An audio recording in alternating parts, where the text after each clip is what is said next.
ng... Anak ng Pasig talaga! Bakit, Don Piping? May problema. Wala akong karapatan magtanong! Kung may problema man ako, sa akin na lang yun! Naintindihan ba?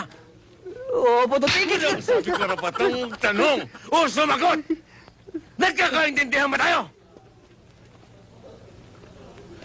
Kung hindi dahil sa karapatang payat na yan, hindi sana naghihirap ang isang Don Piping sa loob ng bilangguan na ito. Ano bang araw ng dalaw ni Desiree? Sa makalawa. Bakit, Don Piping? Kailangan ko siyang makausap. Siya ang gagamitin ko upang makaganti kay Victor. At pipigain ko na ang natitirang dugo ng garapatang payat na yan. Don Piping. Paano mo naman siya uubusan ng dugo? Aray ko! Ako lang ang nakakalam nun!